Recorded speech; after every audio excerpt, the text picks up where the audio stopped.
Fertilisation के बाद क्या हुआ? फर्टिलाइजेशन के बाद फिर हुआ था फर्टिलाइजेशन। ठीक, फर्टिलाइजेशन के बाद क्या बना? फर्टिलाइजेशन के फलस्वरूप बना था जाइगोट और प्राइमरी एंडोस्पर्म सेल। वो पोस्ट फर्टिलाइजेशन इवेंट में वो किसमें ट्रांसफॉर्म हो गया? जाइगोट एम्ब्रियो में, और प्राइमरी एंडोस्पर्म सेल तो फॉर्म में। वो हो भी सकता है सीड में और नहीं भी हो। तो हमने देखा pre fertilization event, fertilization event और post fertilization. Sexually reproducing organism, आप रिप्रोडक्शन को 3 पार्ट में विभाजित कर सकते हो। कौन कौन सा होगा? प्री फर्टिलाइजेशन होगा, फर्टिलाइजेशन होगा, और क्या होगा? Post fertilization event. तो ये 3 इवेंट होंगे, चाहे प्लांट का रिप्रोडक्शन हो और चाहे वो एनिमल का रिप्रोडक्शन। तो अभी हम लोग पढ़ने वाले हैं ह्यूमन रिप्रोडक्शन।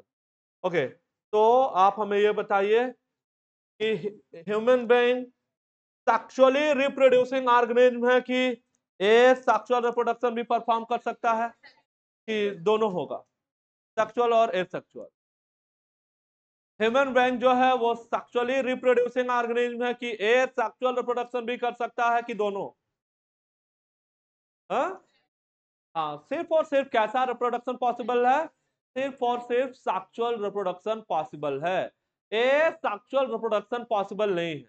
ठीक है, ये नहीं है कि कहीं उंगली कट के गिर गई तो नया इंडिविजुअल पैदा हो जाएगा, है तो ये पॉसिबल नहीं है। तो यहाँ पे ए सेक्सुअल रिप्रोडक्शन या वेजिटेटिव रिप्रोडक्शन देखने को नहीं मिले। ठीक है, हम पढ़ रहे हैं ह्यूमन रिप्रोडक्शन के बारे में। तो जैसे हमने प्लांट में जब शुरू किया था रिप्रोडक्शन को पढ़ना, तो एक समरी आपको दिखाई थी पहले पेज पे जो आपने बनाया है, 2 साइड में, male and female sex organ में। बिल्कुल सिमिलर इस चैप्टर के लिए भी एक समरी आपको याद करना है। ठीक है, और यही इस चैप्टर में एनसीईआरटी का इंट्रोडक्शन है ना, तो उसको स्टेप वाइज नोट कर दिए हैं, आपको याद करना है इसे। तो पहले आपको जब याद हो जाएगा तो आप नोट कर लीजिएगा। हाँ, और जितना अभी दिख रहा है जो इस पैनल पे लिखा हुआ है, इस चैप्टर में इतना ही पढ़ना है ना, तो बस इतना ही हम लोग पढ़ेंगे, तो ये चैप्टर जो है वो फिनिश होगा। इसको पढ़ने में काफी समय लगने वाला है। चलिए, बस ये एक समरी, इस चैप्टर में हम लोग क्या पढ़ने जा रहे हैं ये मैं दिखा रहा हूं आपको। चलिए, तो देखिए ये पहली लाइन है एनसीईआरटी की, इस वजह से हमने नोट भी कर दिया है यहाँ पे कि ह्यूमन बीइंग क्या है। तो ह्यूमन बीइंग जो है वो सेक्सुअली रिप्रोड्यूसिंग है एंड विविपेरस है। What is viviparous? किसे बोला जाएगा विविपेरस? किसे कहा जाएगा विविपेरस? हाँ, क्या बोल रहे हो? ठीक, अंडे देने वाले कि बच्चे देने वाले? हाँ हाँ, तो जहां पे यंग वन का बर्थ हो, ठीक है, जहां पे नवजात का क्या हो, जन्म हो, उसे क्या बोला जाएगा? उसे विविपेरस बोला जाएगा। क्या बोला जाएगा? विविपेरस। ठीक है, तो पहली लाइन और ये पहला सवाल जो बता रहे हैं चैप्टर में आपको ह्यूमन रिप्रोडक्शन में कि ह्यूमन बीइंग क्या है। Human being sexually reproducing organism है और विविपेरस है। Human being sexually reproducing organism है और विविपेरस। अब कौन सी घटनाएं होंगी सेक्सुअल रिप्रोडक्शन में, है ना, ये तो एक सीक्वेंस है, एक क्रम है, बाकी एक एक हेडिंग हम सब पढ़ने वाले हैं अलग से। आप इसको बस ध्यान से एक बार देख लो, फिर नोट करना जब आपको याद हो जाए। चलो, आप खुद बताओ प्री फर्टिलाइजेशन इवेंट में क्या होता है? गैमिट बनेगा, तो उसे क्या बोला जाएगा? गैमिटोजेनेसिस। और क्या होगा? गैमिट ट्रांसफर होगा। ठीक है, तो देख लेते हैं। तो प्री फर्टिलाइजेशन इवेंट में यहां पे देखो हो रहा है गैमिटोजेनेसिस। ठीक है, the process of formation of gamete को क्या बोला जाएगा? गैमिटोजेनेसिस। ठीक है, चलिए, अब गैमिटोजेनेसिस का प्रोसेस मेल में क्या बोला जाता है? मेल में बोला जाता है स्पर्मेटोजेनेसिस। क्या बोला जाता है? स्पर्मेटोजेनेसिस। ठीक है, तो किसे कहा जाएगा स्पर्मेटोजेनेसिस? किसे कहा जाएगा? The process of formation of mature sperm. तो आगे हम लोग पढ़ने वाले हैं। फिलहाल गैमेटोजेनेसिस में 2 पार्ट दिख रहा है। मेल के लिए गैमेटोजेनेसिस को क्या बोला जाता है? स्पर्मेटोजेनेसिस।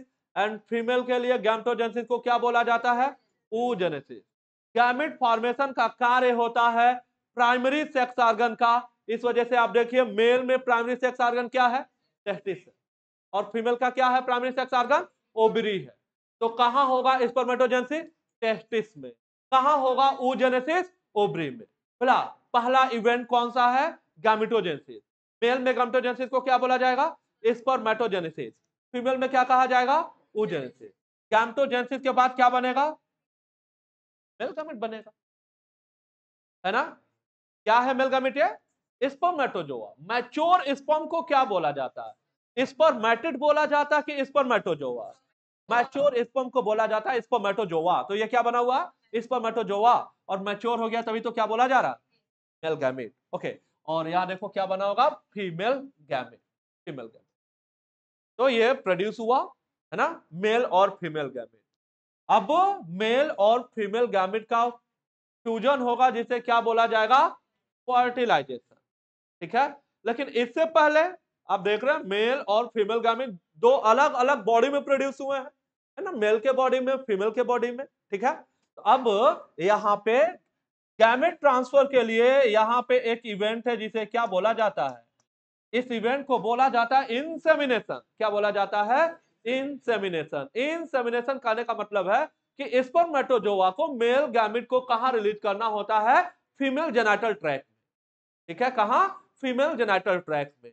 और इंसेमिनेशन का नेचुरली जो मोस्ट प्रोबेबल साइट है वो क्या है? वो तो वेजाइना। ठीक है। तो दूसरा जो इवेंट होगा वो क्या होगा? इंसेमिनेशन का। अब इसके बाद क्या होगा? इसके बाद मेल और फीमेल गैमेट का फ्यूजन होगा जिसे क्या बोला जाएगा? फर्टिलाइजेशन। फर्टिलाइजेशन का साइट बहुत इंपॉर्टेंट है, खूब पूछा जाता है। तो आगे आएगा, फिलहाल शुरू में ही हमने नोट कर दिया यहाँ पे कि पहले ही पेज पर है, आप इसको याद करते रहे। तो बताइए क्या जगह है फर्टिलाइजेशन का? ओविडक्ट। किसे बोला जाता है ओविडक्ट? फैलोपियन ट्यूब को। तो ओविडक्ट किसे बोला जाता है? फैलोपियन ट्यूब को। तो चाहे ओविडक्ट बोलिए चाहे फैलोपियन ट्यूब बोलिए, इसका एक और नाम है। क्या कहा जाता है? Uterine tube. क्या बोला जाता है? Uterine tube. और फैलोपियन ट्यूब या ओविडक्ट का कौन सा हिस्सा है? एम्पुला। तो एम्पुला वो जगह है जहां पे क्या होने वाला है? एम्पुला वो जगह है जहां पे होने वाला है फर्टिलाइजेशन। क्या होने वाला है? फर्टिलाइजेशन। फर्टिलाइजेशन के बाद हमेशा क्या बनता है? जाइगोट बनता है। ठीक है। और आपको मालूम है जाइगोट में माइटोटिक डिवीजन होता है, तब क्या बनता है? एम्ब्रियो। क्या बनता है? एम्ब्रियो। तो जाइगोट से क्या बना? एम्ब्रियो। अब ध्यान से सुनना, यहाँ पे एनिमल्स में एक स्पेशल टाइप का माइटोटिक डिवीजन होता है जाइगोट से एम्ब्रियो बनाने के लिए। उस सीरीज ऑफ माइटोटिक डिवीजन को क्या कहा जाता है? क्लीवेज बोला जाता है। तो जाइगोट में क्या होगा? कौन सा माइटोटिक डिवीजन होगा? एक स्पेशल टाइप का माइटोटिक डिवीजन का एक सीरीज होगा, एक क्रम होगा, जिसे क्या नाम दिया जाता है? क्लीवेज नाम दिया जाता है। तो जाइगोट में क्लीवेज होगा तो क्या बनेगा? एम्ब्रियो। एम्ब्रियो का एक स्टेज आएगा जिसे क्या बोला जाता है? Blastula. Blastula is also known as blastocyst. Blastocyst. अब ये जो एम्ब्रियो है, एम्ब्रियो जाकर के अटैच हो जाएगा, अडेयर हो जाएगा, चिपक जाएगा। किससे? यूटेरस के वाल से। तो यूटेरस के वाल से जब जाके चिपक जाएगा, जब अडेयर हो जाएगा, तो क्या कहा जाएगा? बोला जाता है इम्प्लांटेशन। क्या बोला जाता है? इम्प्लांटेशन, है ना। फर्टिलाइजेशन के 7वें दिन इम्प्लांटेशन होता है, आगे सब हम डिटेल में पढ़ने वाले हैं। तो एम्ब्रियो में कौन सा स्टेज हमने कहा? Blastula. Blastula is also known as blastocyst. वो ब्लास्टोसिस्ट जाएगा और जाके अटैच हो जाएगा किससे? यूटेराइन वाल से। ठीक है। सिर्फ अटैच ही नहीं होगा, वो यूटेराइन वाल में पूरी तरीके से क्या हो जाएगा? धस जाएगा, एम्बेडेड हो जाएगा, पूरी तरीके धस जाएगा। और ऐसे एम्बेडेड हो जाएगा कि जो यूटेराइन वाल है उसको आकर के ऊपर से पूरा कवर कर लेगा। तो पूरी तरीके से एम्बेडेड हो जाएगा, धस जाएगा। और यही क्या बोला जाता है? इम्प्लांटेशन बोला। ठीक है। और इम्प्लांटेशन हो जाने पे ये बोला जाता है कि लेडी जो है वो कंसीव कर गई। कंसीव करने का क्या मतलब है? गर्भ धारण। तो इम्प्लांटेशन हो जाने को क्या बोला जाता है? कंसीव बोला जाता है। ठीक है, कंसीव करने का क्या मतलब है? गर्भधारण। तो गर्भधारण का मतलब किससे है? इम्प्लांटेशन। तो कौन सा स्टेज एम्ब्रियो का जाके यूटेराइन वॉल से अटैच होता है? क्या आंसर है? ब्लास्टोस्टेज, या क्या बोलोगे? ब्लास्टूला। ठीक है, ओके। अब गर्भधारण के बाद ये समय आएगा, पीरियड ऑफ डेवलपमेंट, उसका एम्ब्रियो का पूरा डेवलपमेंट। ठीक है, जहां पे क्या होगा? मार्फोजेंसिस होगा, ऑर्गेनोजेंसिस होगा। इसे क्या बोला जाता है? Gestation period. क्या बोला जाता है? जेस्टेशन। इसे बोला जाएगा गर्भकाल।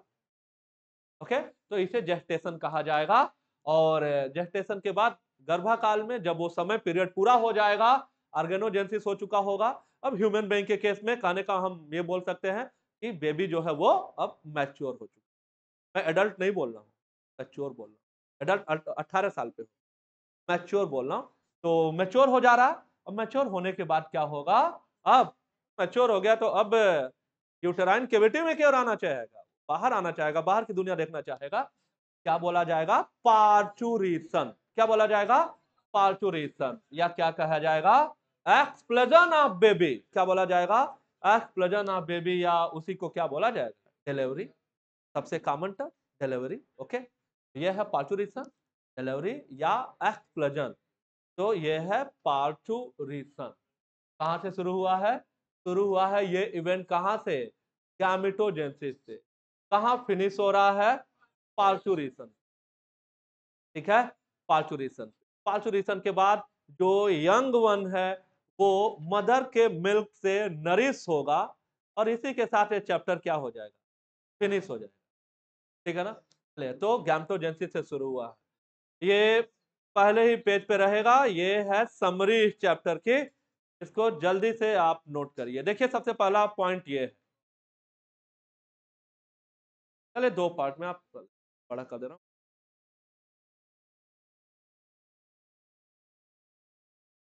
सेक्सुअली रिप्रोड्यूसिंग एंड विविपेयर, जल्दी समराइज करिए, जल्दी नोट करिए।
नोट कर लिया है?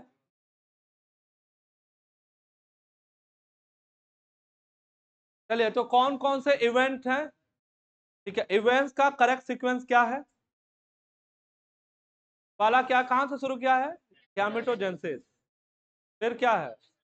इंसेमिनेशन। फिर क्या है? फर्टिलाइजेशन। फिर नहीं, कुछ छूट गया।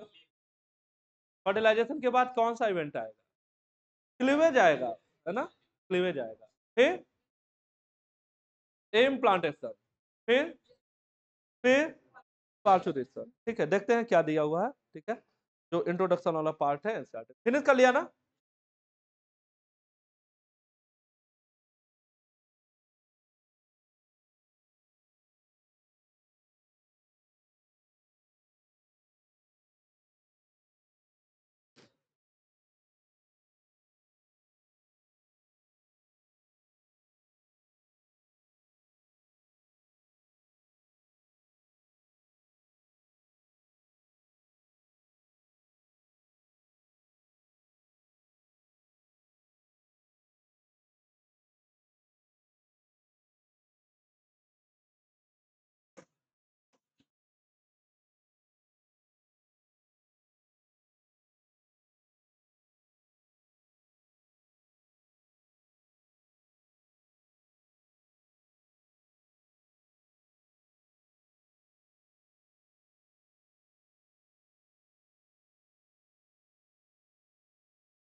ओके, तो ये है इंट्रोडक्शन का पार्ट। देखिए भाई, तो यही से शुरू किया, पहली लाइन यही आपने नोट किया था, sexually reproducing and viviparous. The reproductive event in humans included, कौन सा इवेंट आ रहा पहले? गैमेटोजेनेसिस, गैमेट का फॉर्मेशन। मेल में स्पर्म और फीमेल में sperm। अब इसके बाद क्या होगा? Transfer of sperm into the female genital tract, क्या बोला जाएगा? इसके बाद क्या होगा? Fusion of male and female gamete, क्या बोला जाएगा? फर्टिलाइजेशन। अब फर्टिलाइजेशन के बाद आप जानते हो क्या बनेगा? जाइगोट। अब जाइगोट में क्लीवेज होगा, उससे क्या बन जाएगा? ब्लास्टोसिस्ट। ब्लास्टोसिस्ट जाके यूटेरस के वॉल से अटैच हो जाएगा, क्या बोला जाएगा? इम्प्लांटेशन। इसके बाद क्या होगा? गर्भाकाल में एम्ब्रियोनिक डेवलपमेंट होगा, क्या बोला जाएगा? गेस्टेशन। अब गेस्टेशन के बाद से क्या होगा? डिलीवरी या बेबी, जिसे क्या बोला जाता है? पालतू। तो ये इवेंट्स है ना। तो एक सवाल रहेगा कि सेक्सुअली ह्यूमन रिप्रोडक्शन में जो इवेंट है सेक्सुअल रिप्रोडक्शन का, उनका सही सीक्वेंस क्या है? ठीक है ना, तो अब तो कर लोगे आंसर। हाँ? तो यहां से यही सवाल आएगा कि क्या करेक्ट सीक्वेंस है इवेंट का, याद रखना। अब तो समराइज कर लिया। Okay, you have learned that these reproductive event occur after puberty। तो ये जो रिप्रोडक्टिव इवेंट हैं, ये जो घटनाएं जो आप बता रहे हो, ठीक है, ये सिर्फ कभी कब दिखाई देगा? ये प्यूबर्टी अटेन होने के बाद कब दिखाई देगा? प्यूबर्टी अटेन होने के बाद ही दिखाई देगा, है ना? ओके, अब इसका सीधा सा मतलब है कि 9-10 साल से छोटा अगर बच्चा है, मेल या फीमेल, तो उनमें ये reproductive event gametogenesis. Okay, बाकी अब ओ जेनेसिस का क्या है, इसके बारे में सारी बातें हम लोग डिटेल में पढ़ने वाले। Okay, there are remarkable difference between reproductive event in the male and female। तो मेल और फीमेल रिप्रोडक्टिव इवेंट की अगर बात करोगे तो काफी अंतर आपको दिखाई देगा। ठीक है, जैसे ये देखिए, sperm formation continue even in old man. ठीक है ना, बुढ़े भी स्पर्म बनाते, सीधा सा मतलब। चलिए इधर देखिए, हाँ भाई, but formation of ovum ceases in women around the age of 50 menopause condition बोला जाता है। क्या बोला जाता है? मीनोपॉज बोला जाता है। मीनोपॉज के बाद जो है ना, ओवम बनना क्या हो जाएगा? बंद हो जाएगा, मेस्ट्रुअल साइकिल ही सीज हो जाएगा। ठीक है ना, मेल में ऐसा मीनोपॉज जैसा कोई कंडीशन नहीं होता। ठीक है, तो ये सब पूरा हम लोग डिटेल में पढ़ने वाले हैं।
चलिए जल्दी नोट करिएगा।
ठीक है, अब इसमें आगे ये चैप्टर हम लोग पढ़ना शुरू करें तो दोनों पार्ट मेल और फीमेल रिप्रोडक्टिव सिस्टम का दो कॉलम में नोट कर दिए हैं, है ना। तो एक समरी के जैसे है, तो आप इसको याद करिए। तो दो पार्ट है, तो एक साइड में लिखा हुआ है मेल रिप्रोडक्टिव सिस्टम और एक साइड में लिखा है फीमेल रिप्रोडक्टिव सिस्टम। ठीक है, ऐसे रहेगा तो कंपेयर करके आप याद कर लो। ओके, अब यहाँ पे सबसे पहले हमने यहाँ पे लिखा है प्राइमरी सेक्स ऑर्गन। ठीक है, तो किसे कहा जाता है प्राइमरी सेक्स ऑर्गन, किसे बोला जाता है प्राइमरी सेक्स ऑर्गन, किसे कहा जाएगा? दो काम होंगे, है ना भाई। प्राइमरी सेक्स ऑर्गन वही है ना जो गैमेट बनाए, ऑब्वियस सी बात है, प्राथमिक वही होगा ना। तो प्राइमरी सेक्स ऑर्गन किसे बोला जाएगा बताइए, किसे कहा जाए प्राइमरी सेक्स ऑर्गन? हाँ, तो बिल्कुल सही। तो वो सेक्स ऑर्गन जो गैमेट प्रोडक्शन कराए, साथ में एक और बात याद रखनी है, नहीं तो भूल सकता है। क्या है वो एक और बात? गैमेट प्रोडक्शन के साथ साथ सेक्स हार्मोन भी रिलीज करता है।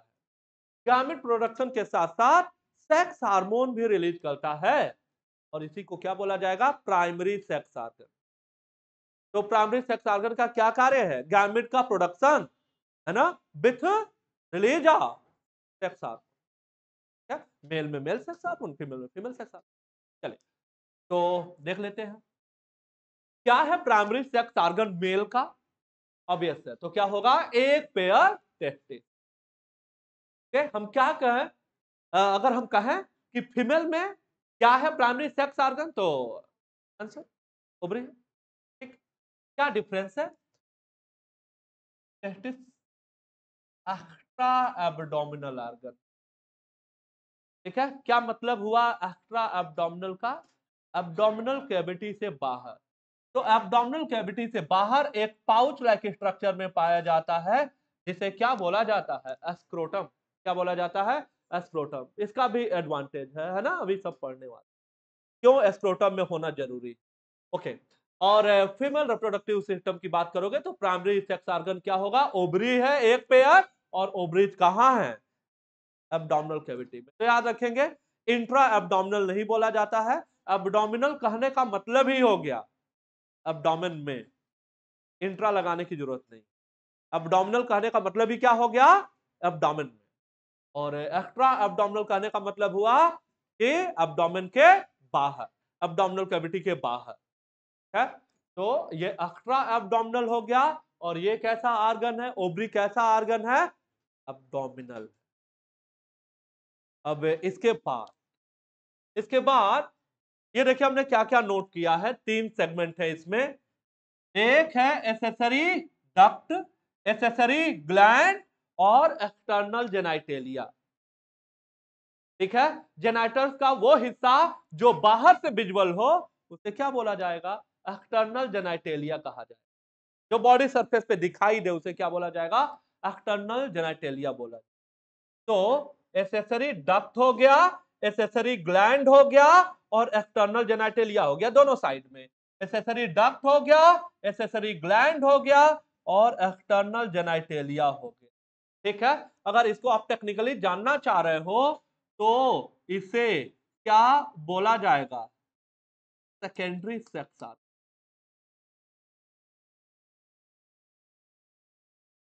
क्या बोला जाएगा? Secondary sex organ. ठीक है, कि मैं क्यों नोट किया हूं इसको? ऐसे नोट किया, जब मैं कहूं कि मेल रिप्रोडक्टिव सिस्टम किसका बना, तो कहोगे एक पेयर टेस्टिस है, मेल एसेसरी डक्ट है, मेल एसेसरी ग्लैंड है, और एक्सटर्नल जेनिटलिया।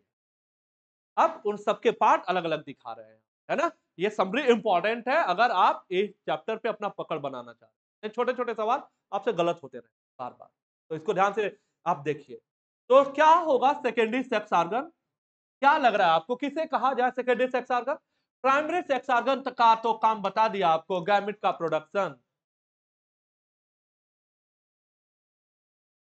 सेकेंडरी का क्या काम होगा, क्या कार्य होगा? सबसे पहले देखो यार, डक्ट दिखाई दे रहा है, तो डक्ट का क्या काम होगा? ट्रांसपोर्ट होगा। तो एक एक काम तो ट्रांसपोर्ट हो गया। और कुछ साथ में यहाँ की अगर हम बात करें तो स्टोरेज भी होगा। क्या होगा? स्टोरेज भी होगा। इपिडिडाइमिस क्या करता है? स्पर्मेटोजोआ को स्टोर भी करता है। तो क्या क्या बोल दें, क्या क्या रोल होगा? Development, maturation, transport.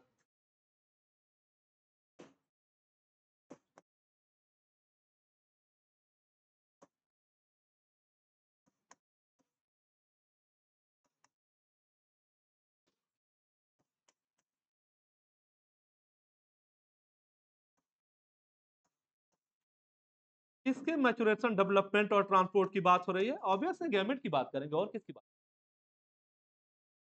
ठीक है ना? तो सेकेंडरी सेक्स ऑर्गन में क्या क्या बोलने जा रहे हैं? एसेसरी डक्ट, एसेसरी ग्लैंड और एक्सटर्नल जेनेटिक। मेल के लिए इधर बताएंगे, फीमेल के लिए इधर बताएंगे। ठीक है, तो उम्मीद है ये पहला पार्ट सबको याद ही है, तो याद ही। टेस्टिस और ओवरी, नंबर में कोई कंफ्यूजन नहीं है, एक पे। ठीक, अपनी बॉडी क्या है? बाइलेटरल है ना, है ना? एक सीधी लाइन बीचों बीच से बॉडी के दो बराबर हिस्से कर देगा, एक आर्गन इधर, एक। ठीक है, चले। तो ये तो क्लियर ही है। इसमें ये याद रखिएगा, ये एक्स्ट्रा एब्डोमिनल है, ये भी सवाल कर लोगे, सब बहुत आसान है, सब हम लोग आगे पढ़ने वाले हैं। ओके, अब आ जाओ और सेकेंडरी सेक्स ऑर्गन में नाम याद करो। ठीक है, तो देखो इधर मेल एक्सेसरी डक्ट में कौन कौन से डक्ट आएंगे, अभी सब फोटो से भी दिखाएंगे, ये समरी है। तो देखो क्या क्या है।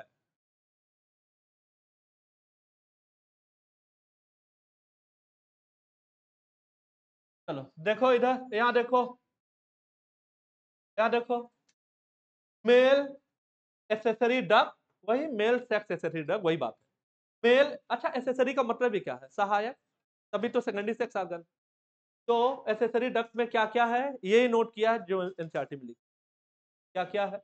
रेटेटेस्टिस हो गया, वासा इफरेंट या वासा इफरेंसिया, फिर इपिडिडाइमिस, और क्या? वासा डिफरेंट। तो बताओ क्या क्या है एक्सेसरी डक्ट? क्या क्या है एक्सेसरी डक्ट? रेटेटेस्टिस, वासा इफरेंसिया, हाँ एक करेक्ट सीक्वेंस में, अभी फोटो में दिखाते हैं। ठीक है, तो रेटेटेस्टिस हो गया, वासा इफरेंसिया, फिर इपिडिडाइमिस, फिर वासा डिफरेंट। चैप्टर बहुत इंपॉर्टेंट है, बहुत सवाल आते हैं यहाँ से, याद रखिए। ठीक है, चलो तो दोबारा हम लोग देखते हैं, यहाँ आते हैं। तो रेटेटेस्टिस, वासा इफरेंसिया, एपिडिडाइमिस और वासा डिफरेंस या वासा डिफरेंसिया। ठीक है, चले अब हम लोग बात करेंगे मेल एसेसरी ग्लैंड की बात। डक्ट हो गया, तो ग्लैंड की बात करें। ठीक है ना? और मेल एसेसरी ग्लैंड को याद कर रहे हैं, बीएसपी, बहुजन समाज पार्टी। ओके, तो बी फॉर है bulbourethral gland, also known as Cowper's. क्या बोला जाता है? Copper, Cowper. ठीक है ना? Also known as Cowper's gland कहा जाता है, also known as Cowper's gland. ठीक है ना? ओके, और एज फॉर सेमानल वेसिकल। ठीक है, seminal vesicle. And P for prostate, P for prostate. ठीक है, तो आपने याद किया male accessory duct, male accessory gland. ठीक है, अब इस वाले साइड में आइए, फीमेल एसेसरी डक्ट के बारे में बात करने जा रहे हैं। ठीक, ये समरी है, सब डिटेल में पढ़ने वाले हैं, अभी याद करते हुए। तो फीमेल एसेसरी डक्ट में क्या लिखा हुआ है? सबसे पहले देखिए क्या लिखा हुआ है, Fallopian tube, Fallopian tube. Okay, important part है, फर्टिलाइजेशन का साइट है। ठीक, Fallopian tube, also known as oviduct, also known as uterine tube. तीनों नाम आपको याद रखना। तो बताइए क्या क्या लिखा हुआ है? फैलोपियन ट्यूब, दूसरा नाम ओविडक्ट, और बिल्कुल सही यूटेराइन ट्यूब बोला। इसके अलावा अगला जो सेगमेंट आपको दिखाई दे रहा है मेल एक्सेसरी डक्ट में, वो क्या है? यूटेरस। ठीक है ना? यूटेरस को और क्या बोला जाएगा? हाँ, वॉर्म। क्या बोला जाएगा? वॉर्म। ठीक है ना? वॉर्म बोला जाएगा। ठीक है, पम्प नहीं लिखा हुआ, वॉर्म बोला जाएगा। तीसरा लिखा हुआ है हिस्टेरा, हिस्टेरा नहीं लिखा है, टी साइलेंट है। अब पढ़िए, टी साइलेंट है। क्या लिखा? हिसेरा, है ना? तो यूट्रस को और क्या बोला जाता है? हिसेरा, नॉट हिस्टेरा। हिस्टेरा बोलने में लोग गंवार समझेंगे। क्या लिखा हुआ है? हिसेरा लिखा हुआ। ओके, तो यूट्रस हो गया है वॉर्म और हिसेरा नाम है ना? यूट्रस के रिमूवल को क्या बोला जाता है? हाँ, हिस्टेरेक्टोमी। क्या बोला जाएगा? हिस्टेरेक्टोमी कहा जाएगा। ये भी पूछा जाता है, ये सब आगे हम लोग पढ़ेंगे। बहुत इंपॉर्टेंट चैप्टर है और बहुत ढेर सारे सवाल आपको ये इस चैप्टर में याद कराने वाले। चलिए भाई, तो अगला जो पार्ट है वो क्या है? वो है सर्विक्स। कौन सा पार्ट है? सर्विक्स। एक्चुअली सर्विक्स जो है ना वो यूट्रस का ही पार्ट होता है। फिलहाल अब यहाँ पे एनसीईआरटी में अलग से लिखा है तो मैं आपको अलग से बता। तो यूट्रस के बाद क्या होगा? सर्विक्स। जो नैरो पोर्शन होता है यूट्रस का, उसी को क्या बोला जाता है? सर्विक्स बोला जाता है। क्या बोला जाता है? सर्विक्स कहा जाता है। ठीक है ना? और सर्विक्स आगे जो है वो कंटिन्यू होगा किस फॉर्म में? वेजाइना के। ठीक है, एक ट्यूबुलर पार्ट है वेजाइना। तो ये हो गया एक्सेसरी। फैलोपियन ट्यूब हो गया, यूट्रस हो गया, सर्विक्स और इधर आइए फीमेल एक्सेसरी ग्लैंड की बात करोगे तो एक ग्लैंड का नाम बता रहे हैं। क्या नाम? पढ़िए, क्या नाम है? बार्थोलिन। क्या नाम है? Bartholin gland. बार्थोलिन, ठीक है, बार्थोलिन। यहां पे याद कराया है BSP। ठीक है, याद रखेंगे बी दोनों साइड में। ठीक, तो उधर वाला तो नाम हो गया बल्बो यूरेथ्रल, और इधर क्या नाम हो गया? बार्थोलिन। क्या नाम है? बार्थोलिन नाम है। और भी नाम है ग्लैंड के, कुछ और भी हैं, लेकिन मैं आपसे नहीं बताऊंगा, आपके काम का नहीं। बाकी आप मेडिकल कॉलेज। ठीक है, तो ये बार्थोलिन है। इधर अब बात हम लोग करेंगे यहाँ पे एक्सटर्नल जेनेटेलिया के बारे में। मेल का जो एक्सटर्नल जेनेटेलिया है पेनिस है, और फीमेल में एक्सटर्नल जेनेटेलिया का नाम क्या बोला जाता है? वल्वा कहा जाता है ना? वल्वा बोला जाएगा। ठीक है, ये नहीं आप समझे कि फीमेल एक्सटर्नल जेनेटेलिया क्या है तो आप आंसर कर रहे हैं वेजाइना, है ना? ब्लंडर है ये, है ना? वेजाइना नहीं है एक्सटर्नल जेनेटेलिया। ठीक है, क्या बोला जाएगा? वल्वा कहा जाएगा। तो वल्वा होगा एक्सटर्नल जेनेटेलिया फीमेल में, फीमेल में। ओके, अब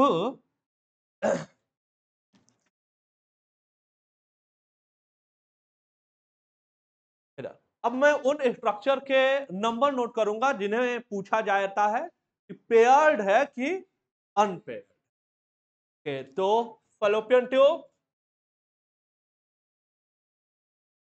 पेयर्ड है। ठीक है, left right, left fallopian tube, right fallopian tube है। चलिए, ओके, या यूट्रस की बात करिए। वन पेयर नहीं, वन, दैट मीन्स पेयर्ड की अनपेयर? अनपेयर, जो वन लिखेंगे वो, अरे एक में कहा जोड़ा बनता है भाई, दो में बनता है। ओके, अगला क्या है? सर्विक्स। तो one and vagina, obvious one. तो फैलोपियन ट्यूब दो है, बाकी आपको यहाँ पे वन दिखाई दे रहा है। ठीक है, इधर आइए बार्थोलिन ग्लैंड के बारे में बात करेंगे तो हो गया टू। देखिए मैं पेयर नहीं नोट कर रहा हूं, ठीक है ना? मैं पेयर नहीं, मैं नंबर बता रहा हूं, बाकी आप खुद समझो पेयर्ड है कि अनपेयर्ड है। अब ये नहीं कि हमने यहाँ पे लिखा दो तो आपने सोचा दो पेयर, दो लिखा तो मतलब पेयर्ड है, एक पेयर। ओके, एंड इधर आइए, वासा इफ्रेंसिया नहीं पूछेगा क्योंकि हर एक साइड में वासा इफ्रेंसिया का जो नंबर है वो 20 से 25 है। पेयर्ड अनपेयर्ड पूछने का कोई मतलब नहीं है। ओके, इधर आइए, इपिडिडामिस की बात करोगे तो क्या हो जाएगा? दोनों साइड में, तो पेयर्ड हो गया। वासा डिफरेंशिया की बात होगी तो क्या हो जाएगा? पेयर्ड हो जाएगा। बल्बो यूरेथ्रल ग्लैंड की बात होगी तो पेयर्ड हो जाएगा। सेमानल वेस्कल की बात होगी तो पेयर्ड हो जाएगा। ये सब सवाल है एक लाइन वाले, है ना। अगर आप सही से याद नहीं करोगे आपके सवाल गलत होते रहेंगे लगातार।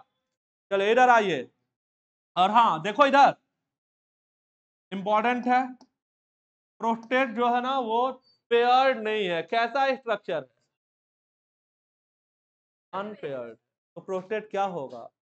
अनपेयर्ड। एक ही प्रोस्टेट ग्लैंड पाया जाता है। फिर फोटो देखेंगे तो और क्लियर। ठीक है, तो ये हमने जाना रिप्रोडक्टिव सिस्टम के बारे में। Primary and secondary sex organ मिलके क्या बना देगा? रिप्रोडक्टिव सिस्टम बना। तो अब आप आंसर कर सकते हैं। तो बताइए मेल रिप्रोडक्टिव सिस्टम किसका बना हुआ है? आप अब भी नहीं कर पाएंगे, आप कभी नहीं कर पाएंगे। बताइए। वन पेयर टेस्टिस, और क्या होगा? Mail accessory duct, male accessory gland and external genital. तो अब मैं कहूंगा क्या है एसेसरी डक्ट? रेटेटेस्टिस, वासा इफरेंसिया, एपिडिडामिस, वासा डिफरेंस।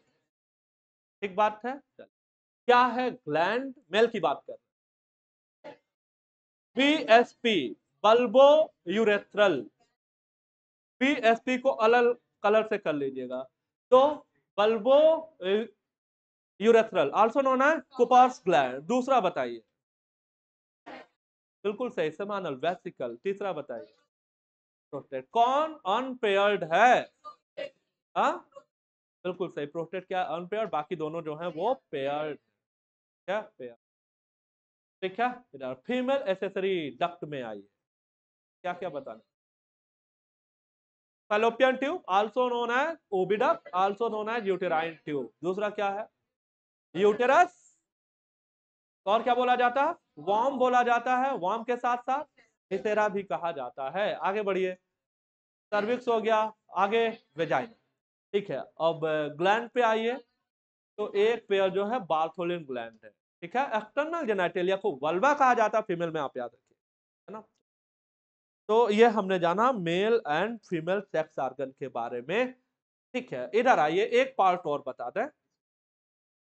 ये ह्यूमन फिजियोलॉजी जब पढ़ेंगे, ये भी ह्यूमन फिजियोलॉजी ही है। ह्यूमन फिजियोलॉजी जब फर्स्ट एनसीईआरटी में आएंगे दोबारा, तो वहां पे जब हम लोग हार्मोन पढ़ेंगे आएगा बार बार सेकेंडरी सेक्सुअल कैरेक्टर।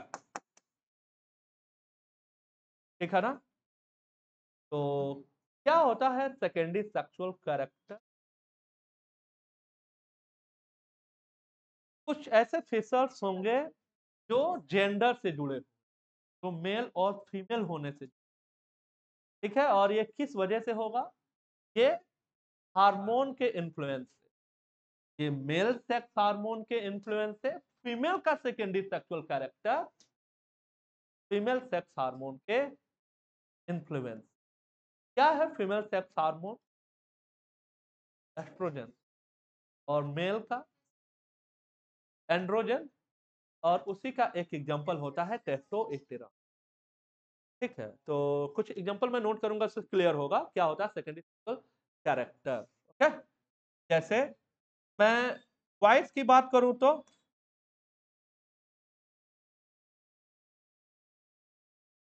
आवाज की बात करूं तो किस साइड में नोट कर दें? लो पिच किधर लिखे, हाई पिच? फिजिक्स में साउंड रूम पढ़ते होगे ना, बहुत पढ़ा होगा। क्वालिटी ऑफ साउंड, ठीक है, इंटेंसिटी ऑफ साउंड, ठीक है ना, पिच ऑफ साउंड। बताइए भाई। हाँ, मेल में क्या होगा, फीमेल में? पक्का? छोटे बच्चे का? अरे छोटे बच्चे में क्या मेल क्या फीमेल, छोटा बच्चा है तो मधुर ही बोलता है। तो क्या बोला जाएगा? High pitch. जितना हाई पिच साउंड होगा उतना ज्यादा क्या होगा, उतना ज्यादा सुनने में अच्छा लगेगा। ठीक है, चले। तो बताइए क्या बोल रहे हो इधर? हाई पिच बोल रहे हो? बिल्कुल सही, लो पिच बोला जा रहा है।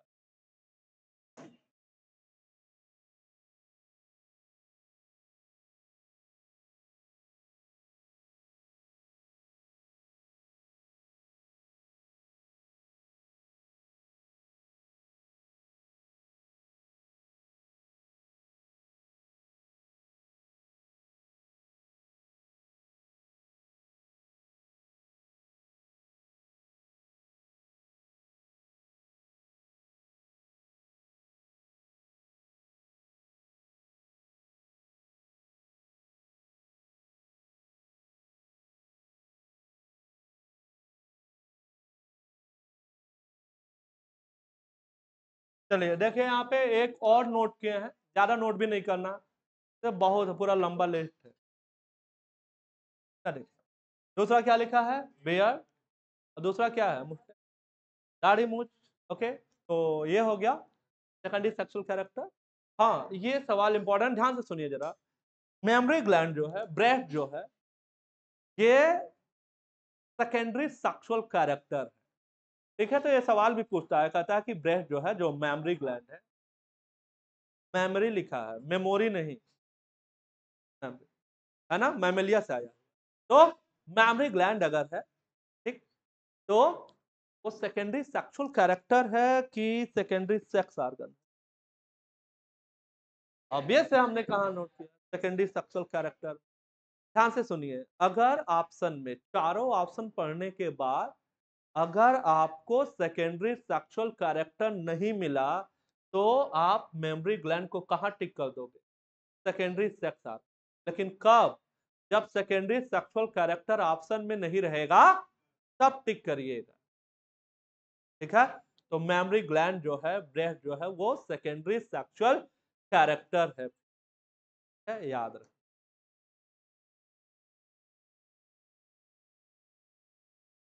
फिनिश हो चुका है, अगर आपका कोई हिस्सा छूटा हुआ है तो उसे कंप्लीट कर लिया हो, चलिए नोट करिए।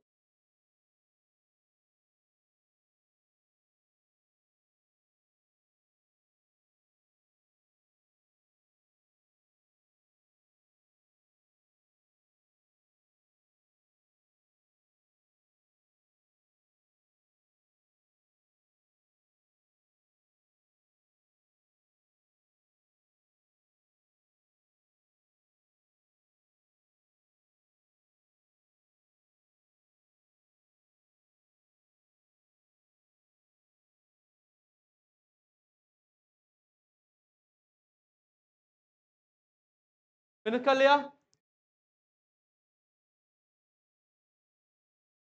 ओके।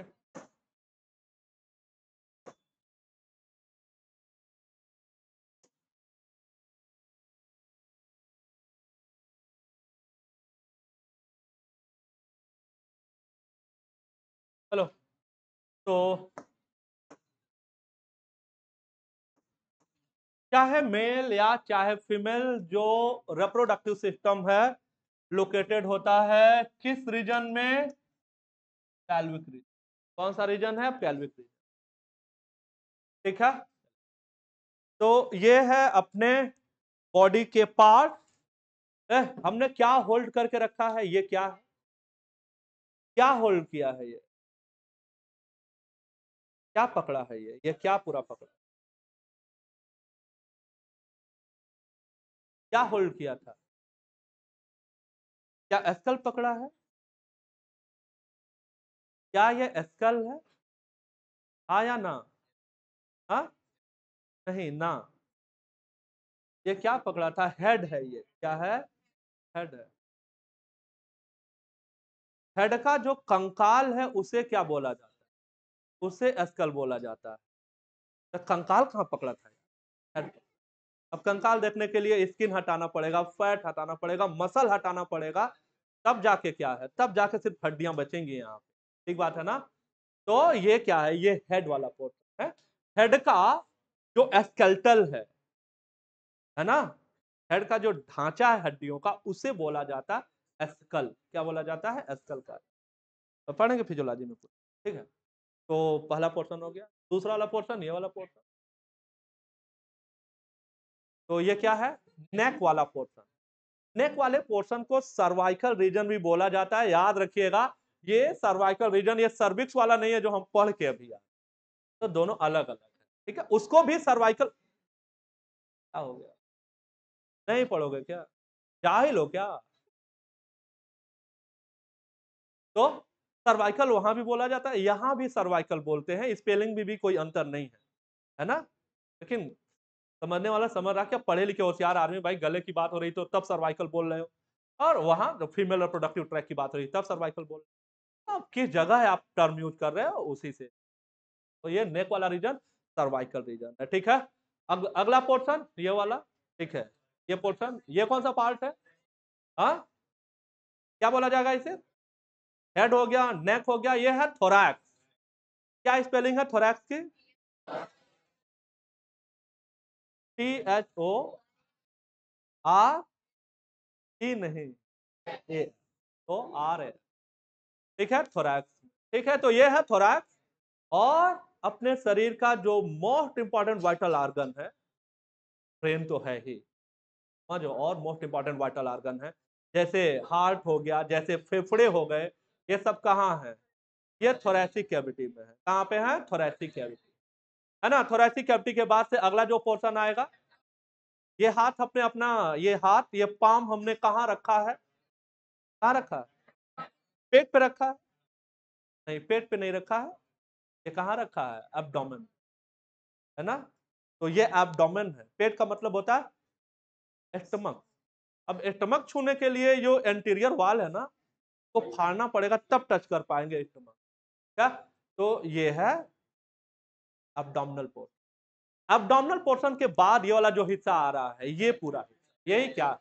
ये पेल्विक एरिया है। क्या है? ये पेल्विक एरिया। ठीक है, ये हो गए अपने अपर लिम्ब, ये अपर लिम्ब हो गया, इसको नहीं उठा पाएंगे आपको समझ। तो ये हो गया लोअर लिम्ब। क्या हो गया? Lower limb. कितने अपर लिम्ब अपने पास? बाइलेटरल है अपनी बॉडी, है ना। तो सिमेट्रिकल दिखना चाहिए, मतलब एक ही हाथ रहता है, एक ही पैर रहता है, देखने में कैसा लगता है? बेकार लगता है। तो बाइलेटरली सिमेट्रिकल है। इवोल्यूशन के दौरान बाइलेटरल बाद में आया। ठीक है ना। तो बाकी हम लोग पढ़ेंगे और क्लियर होता जाएगा। तो भाई, पेल्विक रीजन, चाहे मेल या चाहे फीमेल, पेल्विक रीजन में होगा। और ये तो देखो यार, तभी से हम लोग अभी कहाँ कुछ आपको याद कराया, यही तो याद कराया, मेल और फीमेल रिप्रोडक्टिव सिस्टम किसका बना है। तो उम्मीद है आपको याद हो गया होगा। तो बना हुआ है एक पेयर टेस्टिस, एसेसरी ग्लैंड, ठीक है भाई, डक्ट, फिर एसेसरी ग्लैंड, और एक्सटर्नल जेनाइटेलिया। 1 2 3 4, वही तो नोट करके यार। क्या? चलिए, अब ग्लैंड कौन से, डक्ट कौन से, सब कुछ बता लिया है। अब बढ़ेंगे।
जल्दी नोट करिएगा।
जल्दी नोट करिए।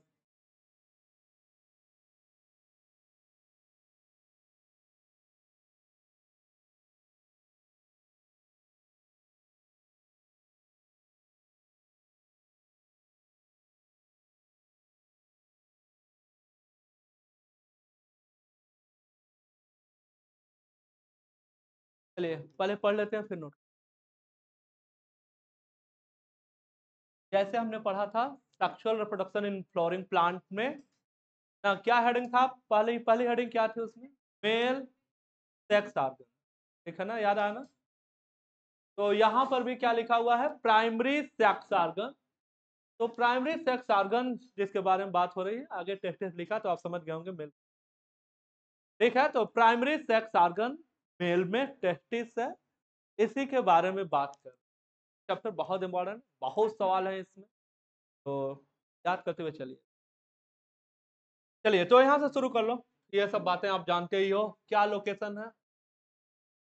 एक्स्ट्रा एब्डोमिनल, है ना, एक पाउच में पाया जाता है, पाउच को बोला जाता है स्क्रोटम। क्या बोला जाता है? स्क्रोटम। चलिए नंबर की बात करिए, कितना होगा नंबर? 1 पेयर, जानते ही हो। शेप की बात करिए, क्या शेप है? ओबल होगा। एक खास बात, टेस्टिस और ओवरी दोनों का शेप क्या है? ओबल। याद रहेगा, ठीक ना? ओबल है। डायमेंशन की बात करेंगे, लाइन से नोट कर दिया है 2 3 4 5 सेंटीमीटर, ऐसे लाइन से आएगा 2 3 4 5 सेंटीमीटर। ठीक है ना? चलो ध्यान से सुनो, 4 से 5 सेंटीमीटर क्या है और 2 से 3 सेंटीमीटर क्या है? ये जो भी डेटा हमने नोट किया है सब आपको याद कर।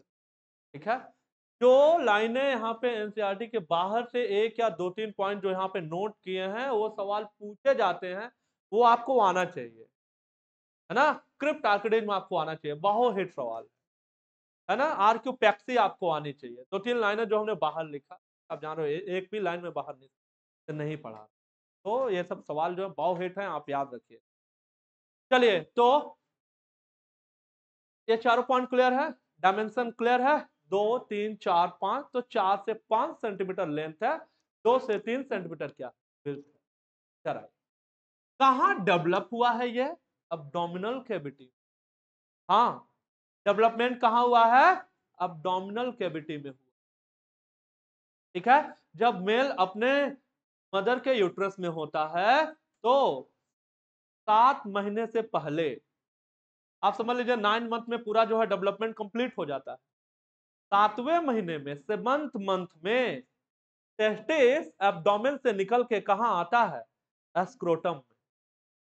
मतलब 7 महीने तक वो कहा था? एब्डोमिनल कैविटी में। तो कहा डेवलप हुआ है वो एब्डोमिनल कैविटी में डेवलप हुआ। अब एब्डोमिनल कैविटी में डेवलप होने के बाद वो डिसेंड हो जाता है कहा? इस पाउच में। पाउच का क्या नाम है? एस्क्रोटम। एस्क्रोटम में डिसेंड हो जाता है। तो अभी हमने बताया कि कौन सा मंथ है? बिल्कुल सही, 7th मंथ में, 7वें महीने में। तो 7वें महीने में, 7th मंथ में वो डिसेंड हो जाता है आप uterine life, U L for uterine life, I U L for intra uterine life. तो 7वें महीने आप यूटेराइन लाइफ में वो डिसेंड हो जाता है बाय द इन्फ्लुएंसा टेस्टोस्टेरोन के इन्फ्लुएंस से, टेस्टोस्टेरोन के इन्फ्लुएंस से ऐसा होने लगता है। ठीक बात है ना? तो ये आपको याद रखना। तो देखिए इधर, अब एब्डोमिनल कैविटी से एस्क्रोटम में पहुंचाने के लिए एक ऑब्लिक कैनाल है। देखो ये ऑब्लिक हमने बनाया, स्ट्रेट नहीं है, ऑब्लिक है। उस ऑब्लिक कैनाल का क्या नाम है?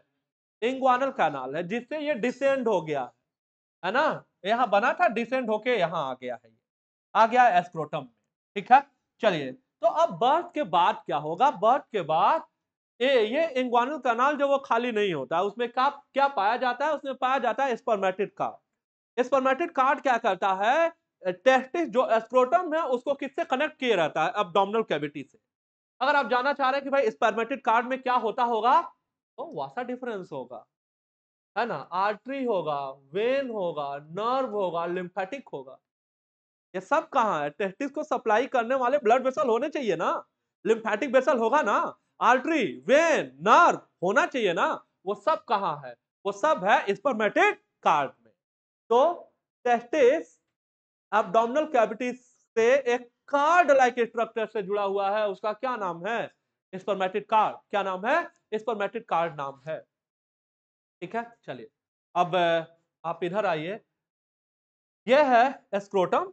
स्क्रोटम के वाल में दो मसल हमने नोट किए हैं। एक जो स्क्रोटम के वाल की लाइनिंग बना रहा है, मसल का क्या नाम है? नाम पढ़िए, डार्टस। डार्टस लिखा है, DARTOS। क्या लिखा है? डार्टस मसल है ये, डार्टस मसल है, लाइनिंग बना रहा है स्क्रोटम की। ये कलर, इसी कलर में हमने नोट भी किया जिस कलर से दिखाया। तो ये है डार्टस मसल। ठीक है, डार्टस मसल क्या करता है? टेम्परेचर का रेगुलेशन करता है। कैसे करता है अभी इसके बारे में बात करेंगे। इसके अलावा एक और मसल का लेयर आपको दिखा रहे हैं और उसका क्या नाम है? क्रीमास्टर मसल। क्या नाम है? क्रीमास्टर। और क्रीमास्टर मसल का क्या काम है? हाँ, टेस्टिस को इंजरी से बचाना, टेस्टिस को इंजरी से बचाना, तो प्रोटेक्शन का कार्य है। और ये क्या कर रहा है? डॉर्टस मसल क्या कर रहा है? Temperature regulate. ठीक है, चलिए तो अब इधर देखिए। तो एक सवाल ये है कि भाई स्क्रोटम में क्यों टेस्टिस आ गया? क्यों एब्डोमिनल कैविटी में नहीं है? एब्डोमिनल कैविटी में ही होना चाहिए था, क्यों स्क्रोटम में आ गया? वो इस वजह से क्योंकि स्क्रोटम का जो टेम्परेचर है वो कोर बॉडी टेम्परेचर से, बॉडी के टेम्परेचर से कितना कम है? कितना? 2 से 2.5 डिग्री सेंटीग्रेड कम है ना? कितना कम है? तो क्या याद किया आपने स्क्रोटम के टेम्परेचर के बारे में? नॉर्मल बॉडी टेम्परेचर से 2 से 2.5 डिग्री सेंटीग्रेड कम है। मैंने ये कभी नहीं कहा अब तक कि स्क्रोटम का टेम्परेचर जो है वो 2 से 2.5 डिग्री सेंटीग्रेड। हमने ये बात नहीं की। हमने क्या कहा है? नॉर्मल बॉडी टेम्परेचर से टेम्परेचर कितना कम है। तो याद रखिएगा, नहीं पता चला क्या है कि क्या स्क्रोटम का टेम्परेचर है। आपने कुछ भी नहीं देखा, आपने सिर्फ ऑप्शन देखा क्या? 2 से 2.5 डिग्री सेंटीग्रेड। तो ब्लंडर हो जाएगा भाई। टेम्परेचर इतना कम थोड़ी ना होता है ना? वहां कोई बर्फ थोड़ी ना गिरता रहता भाई। तो मेरी बात ध्यान से सुनिएगा, नॉर्मल बॉडी टेम्परेचर से कम की बात कर रहे हैं, याद रखिएगा, भूलिएगा नहीं। और जब भी सवाल आएगा सही से रीड करिएगा, है ना? या तो वो ऑप्शन क्वेश्चन में मेंशन किया हो कि कितना कम है। अगर वो सवाल में मेंशन किया है कि स्क्रोटम का टेम्परेचर नॉर्मल बॉडी टेम्परेचर से कितना कम है, तब हमारा आंसर क्या है? 2 से 2.5। लेकिन अगर ये कह रहा है कि स्क्रोटम का टेम्परेचर क्या है, तो क्या आंसर होगा? नॉर्मल बॉडी टेम्परेचर कितना होता है? 38, 36, 37। 37 नॉर्मल है। घटाइए, 2 से 2.5 घटाइए, कितना आया? घटा भी नहीं पा रहे हो क्या? 35 के आसपास वही आंसर होगा। तो सही से पढ़ के करना रहेगा, ठीक है ना? बात समझ चुके होगे। ओके, ये जो लो टेम्परेचर है ये स्पर्मेटोजेनेसिस को क्या करता है? प्रमोट करता है। क्या करता है? स्पर्मेटोजेनेसिस को प्रमोट करता है। ठीक है। ठंड के दिनों में मेल इंडिविजुअल को, जो यंग है, उनको लगातार गर्म पानी से नहीं नहाना चाहिए। स्पर्मेटोजेनेसिस क्या हो सकता है? रिड्यूस हो सकता है। स्पर्मेटोजोआ। चलिए, मैं मजाक नहीं कर, मैं सही बता रहा हूँ। मैं मजाक में नहीं बोल रहा हूँ, ये सही बात है। ठीक है, चलिए। ओके, इधर आइए, डार्टस मसल को देखते हैं। यहाँ देखिए इधर, ये मसल जो है ये टेम्परेचर का रेगुलेशन करेगा। क्या करेगा? टेम्परेचर का रेगुलेशन करेगा। समर में देखो भाई यार, इधर समर में ये जो मसल है क्या हो जाता है? रिलैक्स हो जाता है। ठीक है। तो समर में जब ये रिलैक्स हो जाएगा तो एस्क्रोटम बॉडी सरफेस से क्या हो जाएगा? दूर हो जाएगा। नहीं तो गर्मी के दिनों में गर्मी है ही, और ये जाके बॉडी पे चिपक जाएगा, टेम्परेचर और क्या हो जाएगा? बढ़ जाएगा। पुनः स्पर्मेटोजेनेसिस क्या हो जाएगा? घट जाएगा। ठीक है। तो समर में ये क्या हो जाएगा? ये रिलैक्स हो जाएगा, टेस्टिस हैंग कर जाएगा। ठीक है। और विंटर में क्या हो जाएगा? कॉन्ट्रैक्ट कर जाएगा तो ये कहां चला जाएगा, बॉडी सरफेस से चिपक जाएगा। टेम्परेचर मेंटेन रखना है, ठीक है। और कितना, नॉर्मल बॉडी टेम्परेचर से 2 से 2.5 डिग्री सेंटीग्रेड कम रखना है। तो ये टेम्परेचर रेगुलेशन कर रहा है टार्टस मसल, ठीक है। और जबकि क्रीमेस्टर मसल क्या करता है, क्रीमेस्टर मसल प्रोटेक्ट करता है। क्या करता है, प्रोटेक्ट करता है। देखिए ये टेस्टिस को बॉडी सरफेस से दूर और पास ले जा रहा है मसल के कॉन्ट्रैक्शन और रिलैक्शन से। ये किसका इफेक्ट है, ये डॉर्टस मसल का इफेक्ट, ठीक है। इसका क्या, क्रीमेस्टर का भी ऐसा ही इफेक्ट है, ठीक है, ऐसा ही इफेक्ट है। लेकिन ये जब कार्य करेगा तो जो स्क्रोटम है वो श्रिंक हो सकता है, एक्सपैंड हो सकता है। बाहर से सरफेस की बात कर रहे हैं, टेस्टिस की बात नहीं कर रहे हैं, स्क्रोटम की बात कर रहे हैं। ये क्या करता है, क्रीमेस्टर मसल बिना स्क्रोटम के जो वॉल लेयर है, स्क्रोटम के वॉल लेयर में बिना कोई बदलाव किए इसको क्या कर सकता है, बॉडी सरफेस से पास और दूर कर सकता है, ठीक है। अगर कोई मेल इंडिविजुअल है, अगर चोट लग जाए टेस्टिस पे तो तुरंत क्या हो जाएगा, तुरंत ये अप हो जाता है, ठीक है। तो अप और डाउन जो जिस वजह से होगा वो क्रीमेस्टर मसल की वजह से होगा। तभी क्या बोला है, इंजरी से प्रोटेक्ट कौन करेगा, क्रीमेस्टर मसल। बाकी टेम्परेचर के लिए कौन सा है, टॉर्टस मसल। चलो अब देखो, टेस्टिस डिसेंड हो जाता है, कई बार नोट कर चुके, अब याद हो गया होगा कौन सा मंथ है, 7वां मंथ है। 7वें मंथ में डिसेंड हो जाता है, स्क्रोटम में चला आता है। चलो अगर ऐसा नहीं हुआ, अगर फेल कर गया डिसेंड होने से, तो घटना को बोला जाता है, क्या बोला जाता है, क्रिप्ट आर्कडिज्म। क्या बोला जाता है, क्रिप्ट आर्कडिज्म बोला जाता है। तो बोला जाता है क्रिप्ट आर्कडिज्म, क्रिप्ट आर्कडिज्म कहा जाता है ना। तो क्रिप्ट आर्कडिज्म में क्या होगा, जब बेबी बर्थ होगा तो उसका जो स्क्रोटम है वो क्या होगा, वो खाली रहेगा, ठीक है, खाली रहेगा, ठीक है। टेस्टिस में गोलियां ही नहीं है बेचारा, एक छोटा बच्चा है। तो किसको पता लगेगा, ये बात किसको पता लग जाएगा भाई, किसको पता लगेगा, मदर को पता लगेगा भाई, और किसको पता लगेगा। तो मदर को पता लग जाएगा कि लल्ला की गोलियां गायब हो गई है। अब सुनो, सुनो भाई, तो अगर अब क्या है, क्रिप्ट आर्कडिज्म में तो मदर तो परेशान हो जाएगी, तो छोटे बात में परेशान हो जाती है, तो परेशान हो जाएगी, परेशान हो जाएगी, वो चली जाएगी डॉक्टर साहब के पास।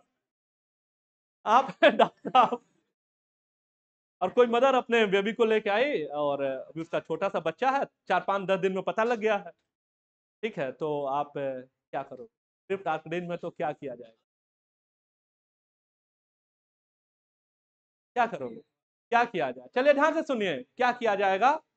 ओके, अगर क्रिप्ट आर्कडिज्म है, ठीक है ना, क्रिप्ट आर्कडिज्म है, तो अगर मदर, बेबी का एज जो है अभी 6 मंथ पूरा नहीं हुआ है ना, तो उससे ये बोलेंगे कि आप घबराइए नहीं, 6 महीने तक का समय है, 6 महीने तक जो है टेस्टिस क्या हो सकता है, डिसेंड हो सकता है स्क्रोटम, ठीक है। तो कोई दवा नहीं देना है ना, झूठ में सर्जरी नहीं करनी है पैसा बनाने के लिए।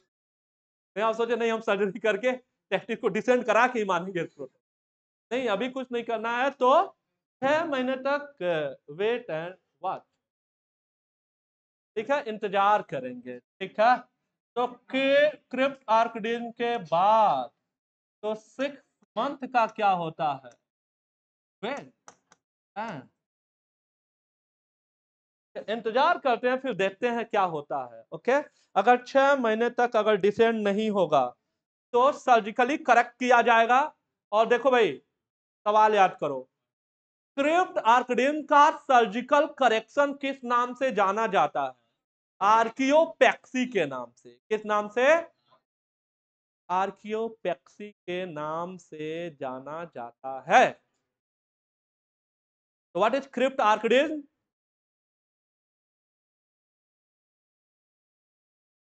अरे फेल कर जाना डिसेंड होने से स्क्रोटम में, इसको बोला जाता है क्रिप्ट आर्कडिज्म, बिल्कुल सही। और सर्जिकली करेक्ट करोगे तो लेकिन कब करोगे? 6 महीने के बाद ना, बेबी बर्थ के 6 महीने के बाद। ये नहीं कि साल भर बाद आई है और 6 महीने और इंतजार कर रहे हैं, नहीं, तब जल्दी से करना होगा। क्यों? क्योंकि अगर आप नहीं करोगे सर्जिकली करेक्ट तो क्या करेगा वो? इनफर्टिलिटी का कारण बन जाएगा। ठीक है, इनफर्टिलिटी का कारण बन जाएगा। अरे भाई इसीलिए तो वो कहाँ है? एस्क्रोटम में है। कहाँ है? एस्क्रोटम में है। कुछ छूटा नहीं है ना? फिनिश कर लिया है?